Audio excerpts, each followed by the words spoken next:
tous, attention ce matin, attention, vous mettez les pieds. On parle des serpents. Chaque année en France, on recense environ 1000 morsures de serpents. 200 à 300 d'entre elles nécessitent une prise en charge. Alors comment éviter de se faire mordre? Et où risque-t-on de tomber nez à nez avec un serpent? Aujourd'hui, les bons conseils de l'été nous sont dispensés par Cyril Michel. Bonjour. Oui, bonjour. Et un grand merci d'être avec nous sur Sud Radio ce matin. Vous êtes le pilote du programme SOS Serpent, fondateur de l'association Amphirept. Alors on vit actuellement, les températures vont redescendre un petit peu aujourd'hui, mais on a eu ce nouvel épisode de canicule. Est-ce qu'on a plus de risques justement de tomber sur un serpent quand on a comme ça des fortes chaleurs ? Alors la réponse est à la fois oui et non. Non, parce que les serpents, ils sont comme nous, ils détestent le trop chaud. Et donc, ils vont rentrer en estivation. C'est le parallèle avec l'hivernation. Et puis oui, parce que comme ils ont trop chaud, ils vont chercher le frais.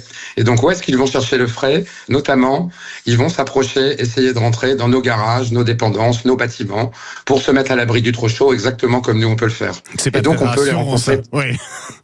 Alors, oui, il faut pas s'inquiéter non plus, parce que en France métropolitaine, 90% des rencontres que l'on peut faire avec un serpent, il s'agit d'une couleuvre. Les couleuvres, elles ont pas de crochet à venin, elles sont 100% inoffensives. C'est comme si on rencontrait un écureuil ou un rouge-gorge, même s'il y a une peur un peu culturelle, irrationnelle. En réalité, les couleuvres, elles ne présentent aucun danger.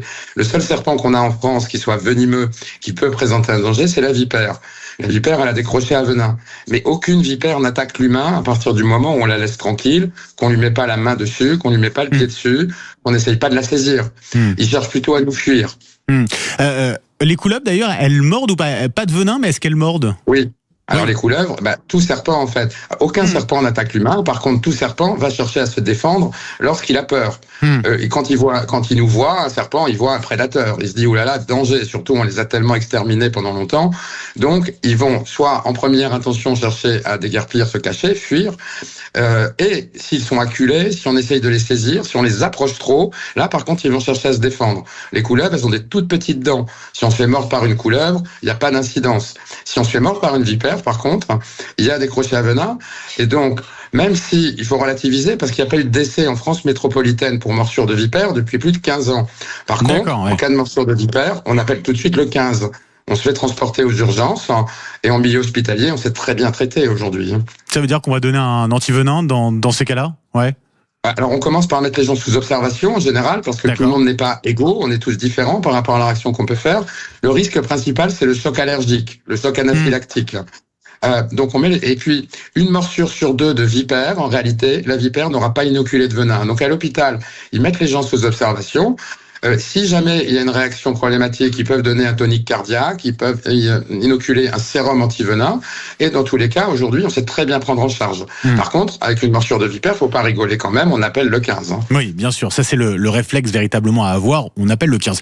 Comment on distingue une vipère d'une couleuvre? C'est la tête, c'est ça qui est différente? Alors, pas du tout. Ça, c'est une légende. Alors, tout le monde très intéressant. Tout le monde a ça en tête. V comme vipère, tête triangulaire, c'est une vipère. Ce critère-là, tout le monde raconte ça. Il est complètement faux. C'est une légende. Toutes les couleuvres, la plupart, en tout cas, quand elles se sentent menacées, elles se mettent la tête en V. Donc, c'est pas un indicateur.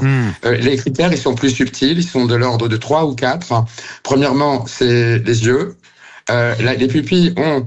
Les couleuvres, ont les pupilles rondes.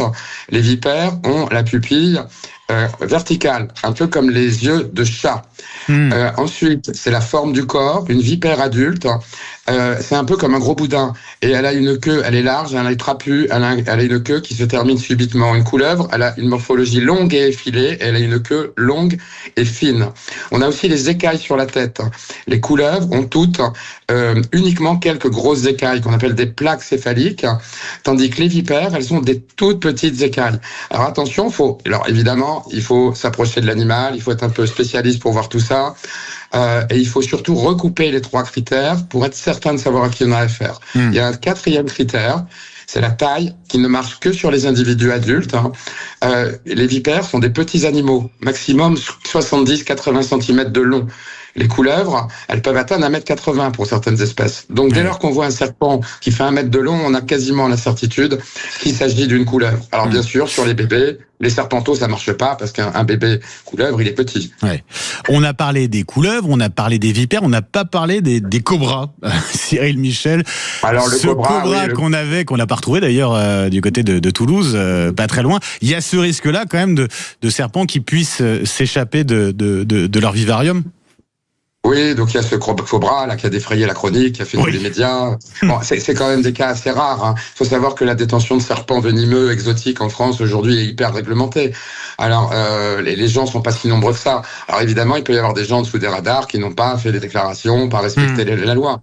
Mais en fin de compte, il y a eu quand même un effet loupe par rapport à tout ça, où effectivement la détention d'animaux exotiques en terrarium, elle est assez répandue, mais essentiellement c'est des animaux inoffensifs qui sont détenus. Les serpents venimeux, les éleveurs des serpents venimeux et exotiques, ils sont pas si nombreux que ça. Après, il y a quelque chose. Oui, allez-y, Cyril Michel. Non, allez-y. Pour revenir sur la faune française, il y a un message qui est important de faire connaître au public.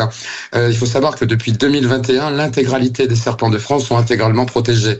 Autrefois, quand on voyait un rampant, on a tous été élevés comme ça, on entendait coup de pelle. Il faut arrêter avec le coup de pelle. Aujourd'hui, c'est illégal d'ailleurs, parce que tous les reptiles sont en grave déclin. Ils nous sont très utiles, ils jouent un grand rôle dans le fonctionnement de la nature. Notamment, ils nous évitent les pullulations de rongeurs. Si demain, il n'y avait plus de serpents, on pourrait être confronté à des pullulations. Il n'y a pas meilleur graticide que les serpents, et on pourrait être confronté, s'ils venaient disparaître, à des pullulations. Ça pourrait être problématique. Donc le législateur, il a protégé les serpents. Aujourd'hui, il est interdit de les tuer. C'est pour ça qu'on a fondé SOS Serpent, qui permet aux gens d'avoir un service d'assistance pour identifier l'animal qu'ils rencontrent, les aider, les conseiller et leur apporter une solution. Donc ça veut dire que si on a un serpent chez soi, dans son jardin, on contacte SOS Serpent pour justement savoir ce qu'il en est. Merci beaucoup Cyril Michel d'avoir été avec nous ce matin sur Sud Radio. Merci pour tous ces conseils. Pilote de SOS Serpent, fondateur de l'association AmphiRep. Merci et très bonne journée.